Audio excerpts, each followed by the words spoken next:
Hello and welcome to episode number 8 of my baseball interview series. I'm Jeremy Frank, joined by ESPN commentator John Sciambi. John, thank you so much for joining me today. Hope you're doing okay. Jeremy, my pleasure. What's happening? Nothing too much. Just kind of trying to fill some time with You whatever and I me can. both, brother. So for people who don't know who you are, what do you do for a living? So I am a play-by-play announcer for ESPN. I do Major League Baseball on TV and radio, and then I do college basketball play-by-play on television. So, what have you been doing recently with no sports going on? What's your job looking like? Are you doing anything for ESPN right now, like writing articles, or is it just chilling out? No writing, and it's for the most part via the radio department. I get booked to go on radio stations and do interviews that way. I've had a lot of people asking me to come on podcasts, so it's basically what I've been doing is filling time for other people. But Yeah, including this interview right now. there you go. So, but it's on a day in day out basis. Look, I have a job. Lucky, I got a roof over my head. But for on a day in day out basis, yeah, there's with sports stopping, specifically baseball. I was going to be in LA for TV, in Milwaukee for radio, and then in Tampa for TV. And then tomorrow I would have been at the Nats' first home game for television for the banner raising. And obviously that's not happening. So, I mean, I've been challenged just like everybody else. It's hard. Yeah. Again, with no structure, it's difficult. And the news has effectively stopped. I think the thing that's been so interesting is talking to people in the game, managers and general managers. It's literally the first time that even the managers and the general managers as well are like, I have nothing to do because there's nothing. Yeah, it's crazy. I've never seen anything like this. There's nothing for him to do with the Brewers. You know what I mean? So it's exactly. Yeah.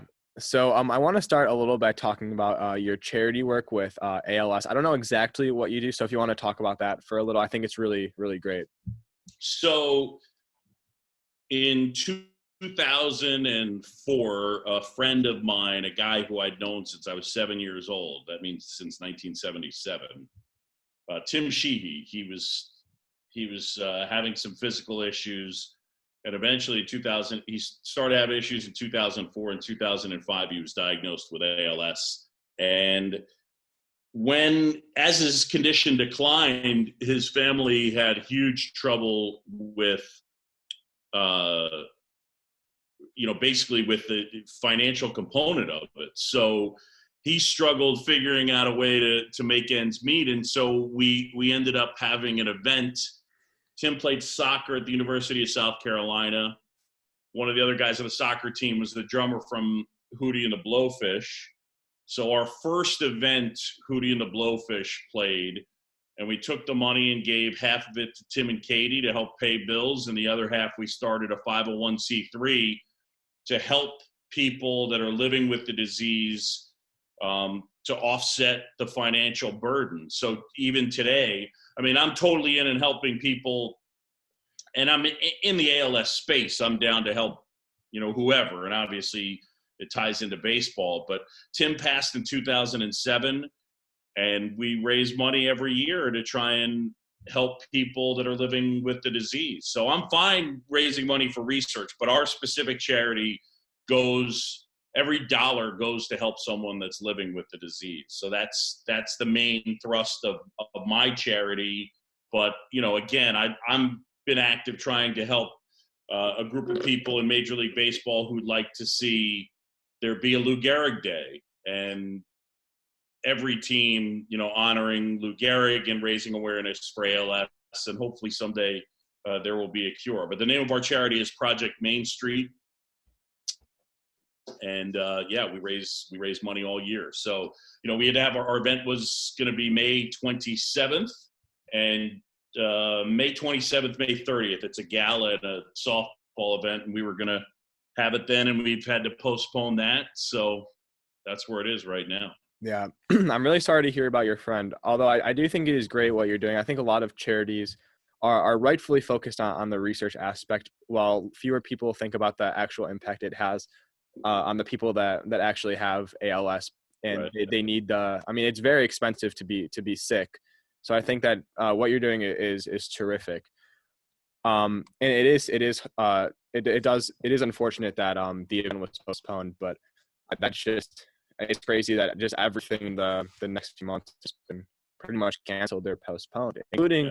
including the baseball season, which is what you do for a living. Do you think that if you had to guess, do you think that baseball's coming back this year? And if so, if you had to guess, I know you have no insider information, but what start date do you think would be the most reasonable? I've said this before. I understand. I get asked that question all the time, and then I go and point out that you are effectively asking me the curve of the disease. That is true. You know what I mean? Like, Yeah, so, and you're not an epidemiologist, so that probably is an yeah, unfair right. question to So, ask you. but I understand it, and my answer is the same. I definitely think there's a possibility we don't see baseball. I think my main I would like to see them play regardless of how many games. And if it ends up being 60 or less, I'd like to see them really get out of their comfort zone. And for this year, and I'll pause myself and say I am not an advocate for expanding the playoffs. I don't think baseball is a postseason problem. I think it has a regular season problem. But that said, if this year comes back and there are 60 games, I think they should do something super creative and do like a 30-team tournament at the end. Yeah, because I think Mariano Rivera kind of echoed what you're saying. I believe it was him, and he said that if the season was shortened this year, that he wouldn't like recognize whoever ended up winning the World Series because it wasn't a legitimate season. So I think MLB would need to get creative. I think that they would have some legitimacy problems with a shortened season, which is guaranteed to happen now because they've already missed some games. But with whoever wins the World Series this year, I think that they could have some legitimacy problems with I that. don't But I mean, agree with that's you. better than not having. I mean, I think personally, I don't feel that way, but I think there will be some people that do feel that way if there's 80 games played, and I don't know. I I just people get, especially in baseball, they get really caught up in that. Yeah, Like, and I don't like. I definitely disagree with like even the word like legitimacy. Like, who gets to decide that? no, I It's like agree with you. it's like the going down the rabbit hole of Barry Bonds. Yep, Bonds hit the most homers. I totally And then we agree. can have the conversation about who Yes, you think the true home run champ is. But the guy that hit the most homers is Barry Bonds. yeah, I could not agree more with that. Whatever they end up doing this year, whoever wins the last game, that's the champion, and you give them the trophy. And guess Yeah, what? We'll all remember in 2020 it was different. yeah, I agree It's 100%. fine. It's fine. Yeah. So So, and as far as I, the one other comment that I would add is this: all three or four of the leagues are worried about being first. I think what you're most concerned about is coming back and then players test positive and then you got to shut the whole thing down. right. And I don't know how you just play it safe, and I don't know how you prevent that in an absolute sense, but that's the issue is you don't want to start back up and then stop because four of the Angels tested positive, because if that Exactly. happens then you just have to stop it, and that would feel I think that would feel especially crappy to start it back up and Yeah, then that would be worse than just test canceling the positive. season altogether, in my opinion. I would also say this: if there's a real topic that is we're going to get sports back, I think the more interesting conversation. I know we all need sports as a distraction, but I do think the one part that's interesting. Like, I'll ask you this: like, you got to answer my question though. You ready to do it? Yeah. All right. When do you think we will see sports again where there are fans in the stands? I think probably with the first NFL game, maybe I'm optimistic. Well, not that's kind of pessimistic from an MLB point of view, but I don't think this is, again, I'm not a epidemiologist, neither are you, but I don't think this is going to get better. I think that while the infection rates are going to slow down, there are still going to be people that have it. It's not like it's going to go away by midsummer. It's going to still be a thing. People are going to be coming back to work, and people are still going to have it, which is the thing. It's not going to be completely eradicated because not everyone is staying inside for 14 days like they probably should be.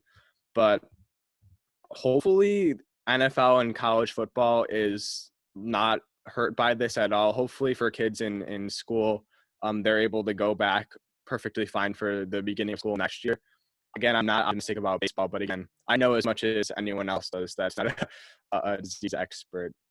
But hopefully those sports. Obviously, I care way more about baseball than I do about the NFL. But hopefully for the sake of their fans, that they don't see that's why it kind of stinks to happen. And this is probably the worst effort to happen from a sports point of view. March Madness gets canceled in the beginning of baseball. Yeah. Those are my two favorite. Those are the two things I live for.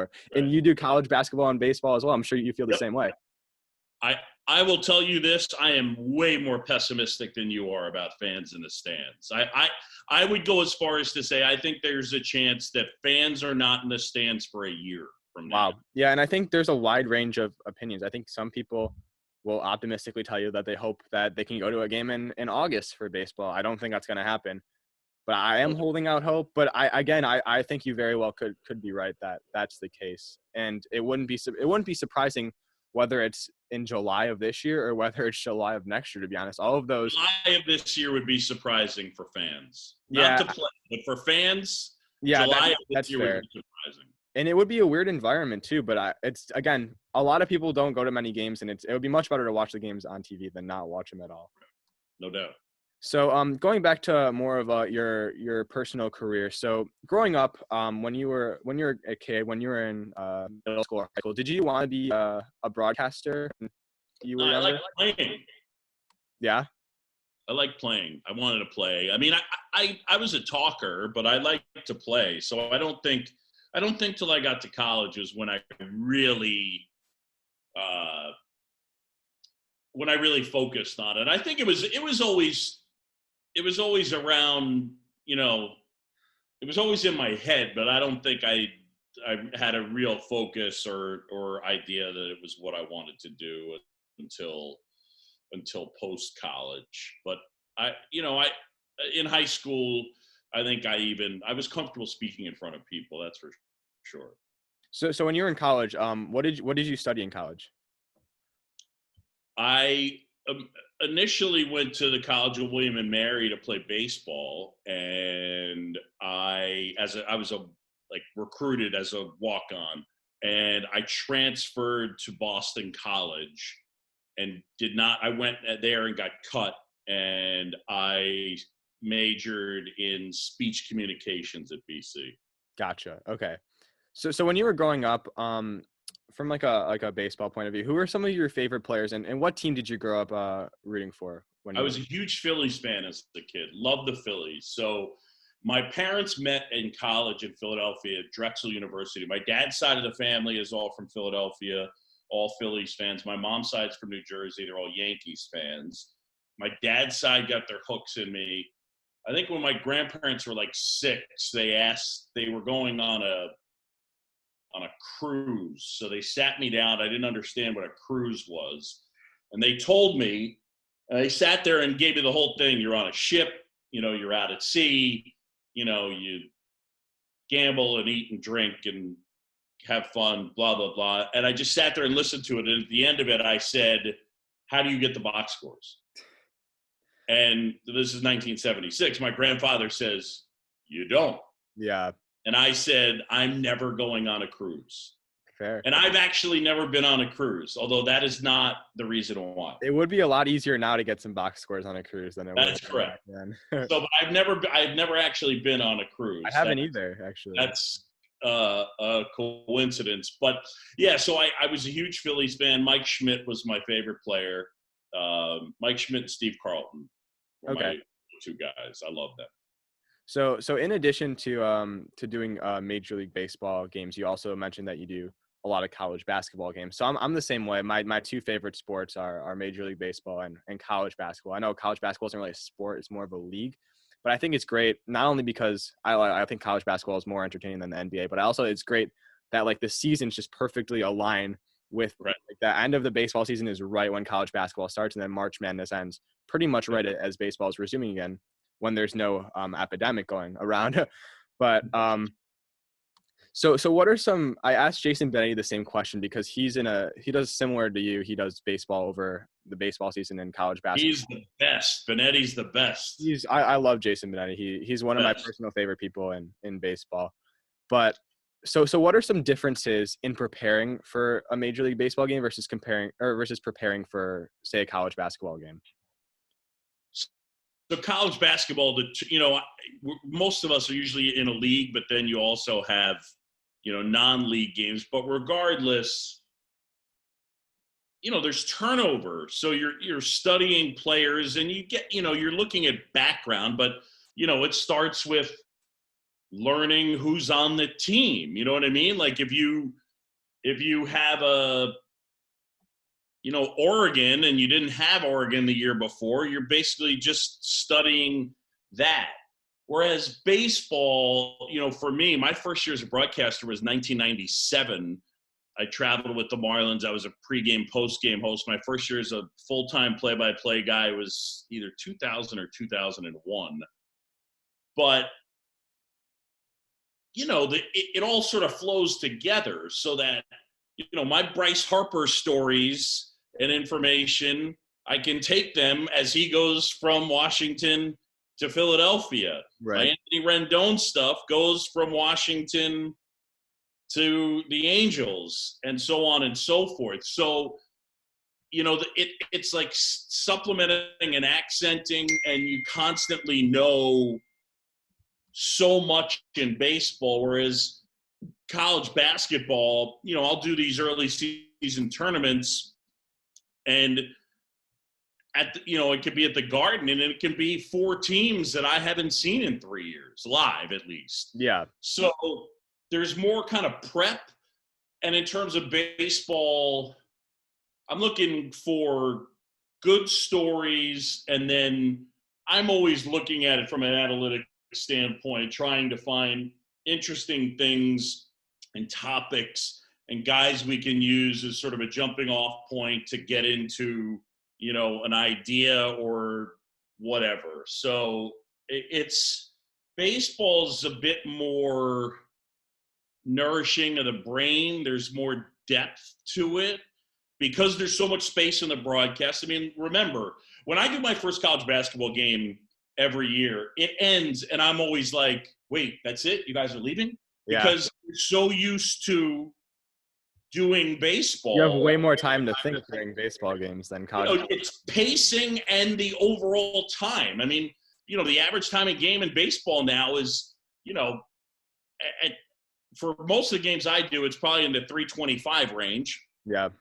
And so you're talking about a college basketball game that lasts 2 hours. Yeah. And then the pace of it is just this. And my main function is ID, try and get in a little nugget on a player where I can, and then teeing up my analyst. But it's tight, man. The space is tight, whereas baseball, there's just so much space to fill. Like, to me, baseball is the ultimate broadcaster sport. You're working without a net. There's, in many instances, a ton of time to fill. I dig that because I love the sport. I like finding interesting things to talk about. Yeah, it's great. So you mentioned that it is great for broadcasters, but do you think that baseball games keep getting longer and longer? Do you think that the game has a pace of play problem, or do you think that's overblown? No, it's got a problem. Yeah. It's threefold right now. Right now, the problem is there's too much time between plays. There's not enough happening when the play, that means a pitch being delivered. There's not enough happening consistently when the pitch is delivered, and then the games are too long.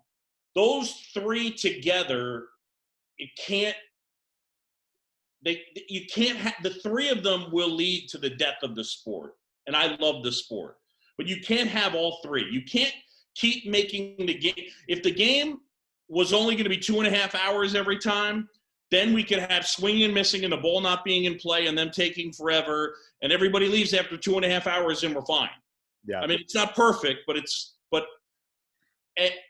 and if the game were 3 hours and 25 minutes, but the ball was constantly in play, or it moved and had more of a pace, everybody would be more okay with 325, because at least just from a feel standpoint, the NFL is an example. I mean, the NFL keeps getting longer and longer. Yeah. I mean, for as popular as college football is, man, there are times watching a college football game, those games take 4 hours. It's like real. uncle. Yeah. But those three things, look, it'd be great if they could fix all three, but I'm in on them addressing all three of them. My personal opinion would be this. I think that the sport has gotten to a place where the starting pitcher is not pacing himself. They use the bullpens more as weapons as opposed to the crappy guys that flamed out as starters. So instead of pacing yourself for 6 innings, you're trying to go max effort for 100 pitches and go 5 innings, and then we'll turn it over for 4 guys or 5 guys to give you 4 more innings. And with that, they throw almost every pitch max effort, and the recovery time needed between those pitches is greater. So I think you got to have like a hyper pitch clock, so that I'm talking like 15 seconds, 17 seconds, so that it moves it along, so that'll tick the velo down a little bit. I think it would make it less precise. I think that moving it faster would be more pleasing to the eye. I think inadvertently it would cause more contact. I think it would make it harder for pitchers. And then I also would be more than willing to explore 7 innings, a limit of 2 hours and 40 minutes in game time. I mean, yes, I'm saying, would we talk about putting a clock on it? All things, it'll be fine. The fundamental thing is this. The players are better now than ever before. Right. No question. And we don't get to see the skills on display all the time. If the ball's never hit to Aaron Judge, nobody knows how good he is out there defensively, that he can throw, that he can do all these things. So there's so many little skills that we don't get to see that need to be put on display. So there are a lot of things that I think need to be fixed. Not for I mean, the sport's swimming in money. Most people don't realize baseball made $2 billion, that's with a B, $billion more than the NBA made last year. Wow. That's a lot of more. That's a lot more money. I think the perception is that the NBA is doing much, much better than MLB is. At least it probably is in terms of popularity, but in terms of the bottom line for why these owners or people would want to change anything, they have no reason personally, because they're making a ton of. And that's the thing. In business, it's always hard to take someone who's making a lot of money and saying this is going to change. Yeah. So you need to change now. So that's scary. I get it, but I agree with you. I would say the NBA is more popular, but if baseball doesn't do something soon, then the NBA will not only be more popular, but it will also be more profitable. Yeah, and I think I agree with what you mentioned earlier about college football and NFL games getting longer. I think this is like a sport-wide problem, not like a sports-wide problem, not just an individual sport. I think college basketball too, not to the same extent, but I think if you watch a college basketball game and it's a close game, the last 2 minutes of the game are going to take 15 minutes. They're going to look at the monitor twice. They're going to make sure. I mean, obviously those games are only 2 hours, not as big of a deal, and those calls are pretty big in the game. But I think people are complaining pretty much all of their favorite sports are becoming longer and longer every year, whether that is for the better, like for college basketball's case, the accuracy of the calls at the end, whether that's warranted or not, whether we should sacrifice the time for the accuracy, or for baseball's case where it's really just, this is just how it is now because baseball strategy has evolved. Yeah, I agree with what you just said. I think in baseball, the core of it, though, is just pace. It's just I mean, faster. I grew You up just watching like Mark Burley pitch for the White Sox. I mean, that was how like what 8 or 9 years ago. I mean, he got through games in 2 hours and 20 minutes, and those were quick. I mean, the difference between a 2-hour 30-minute game and a 3-hour 30-minute game, it seems like much more than an hour. And I'm not saying I'm not going to watch the 3-hour 30-minute game. I think those games are fun, but when those games are 2-1 and there's not much offense, like you said, there's not a lot of action in it for the time that it is. It's not like that Yankees Red Sox game in the UK last year where it was like a ton of runs being scored. Like that was fun baseball. And I know some people do like strikeouts and walks. I think some people like the pitcher versus hitter matchups, but I think the majority of baseball fans would rather see great defensive plays, runners going from base to base and stuff like that. So going back to broadcasting, you mentioned that you like finding a lot of analytical things in the game to talk about.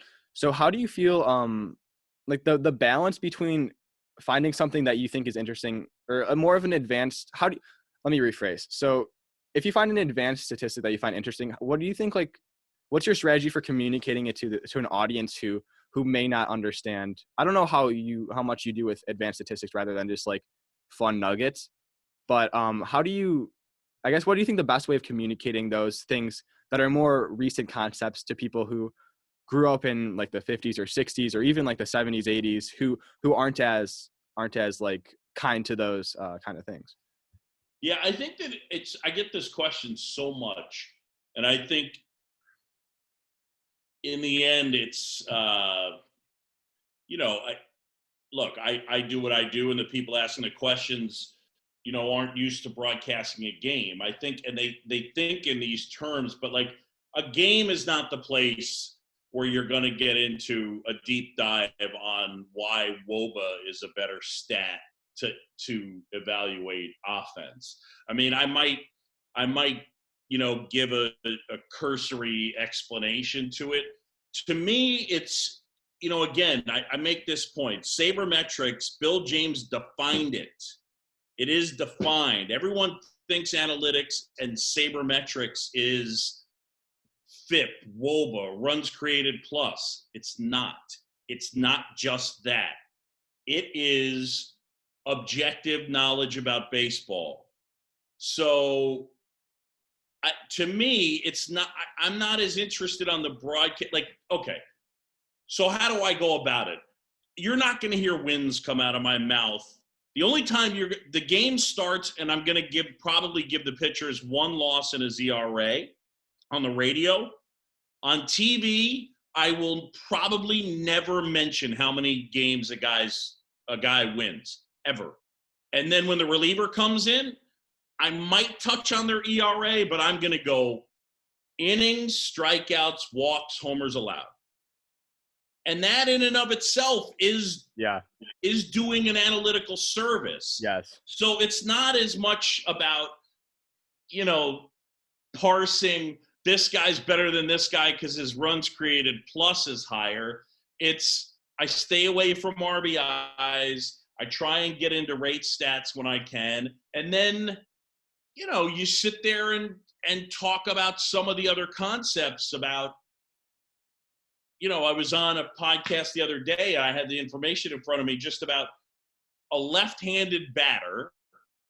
When he pulls a ground ball in 2019, I think the average was 165.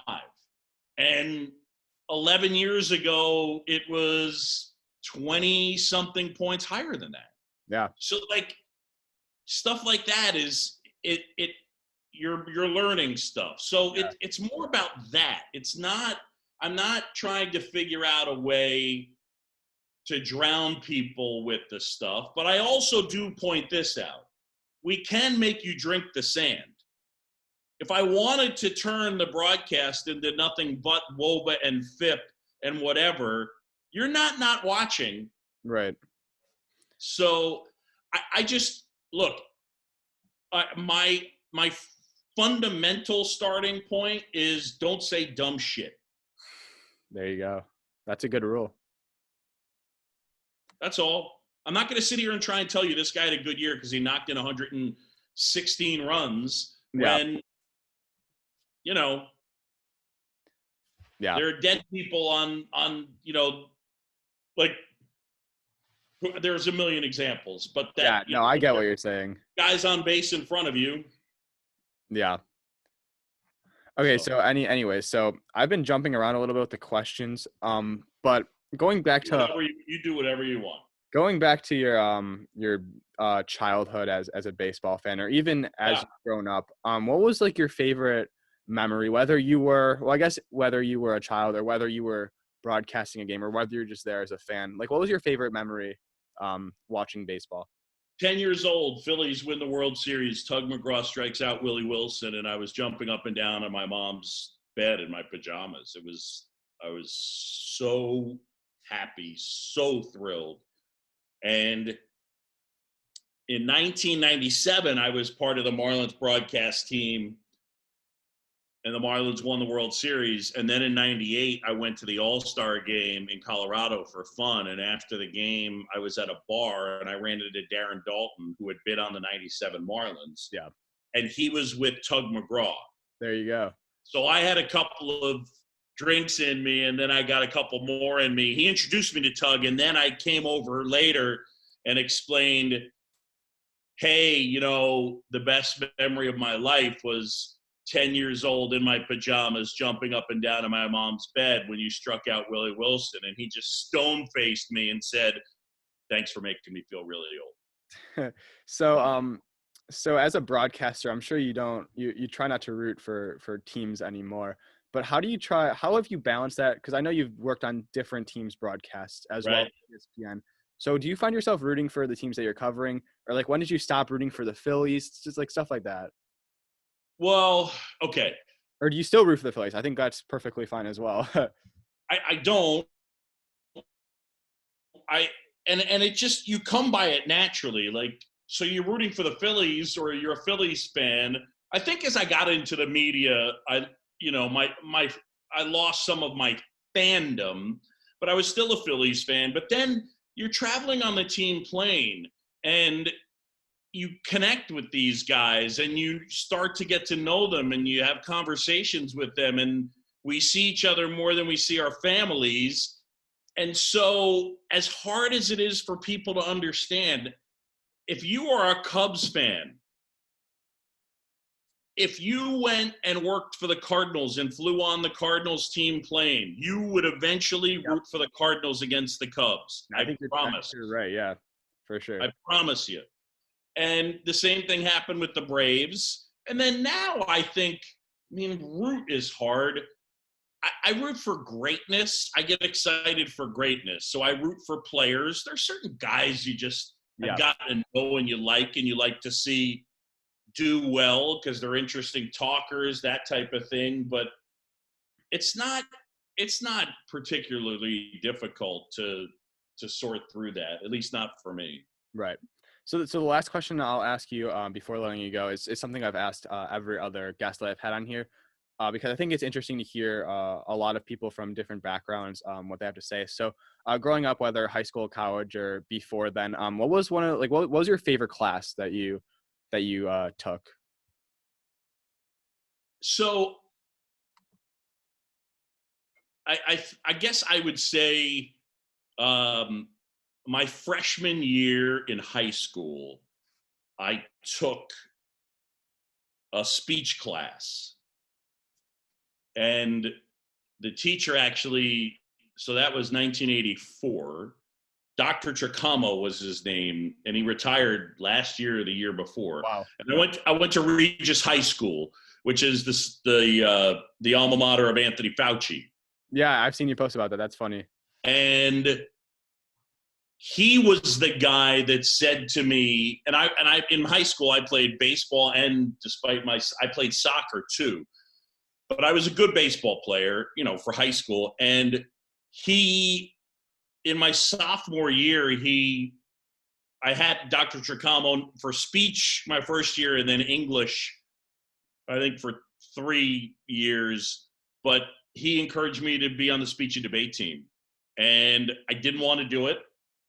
And I only did it for a year. The star of the speech and debate team, by the way, was Jim Sciutto, who's on CNN now. Okay.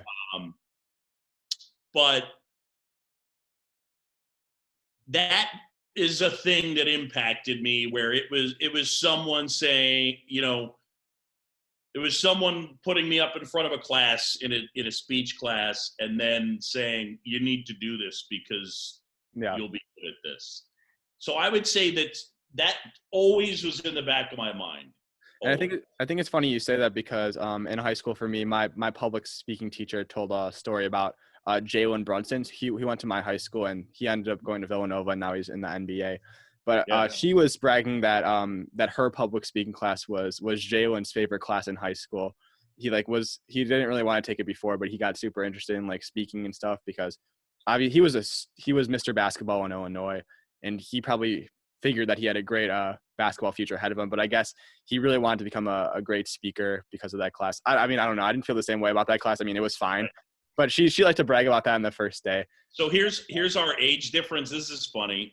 So Rick Brunson, Yeah, his dad was in college at Temple, yeah.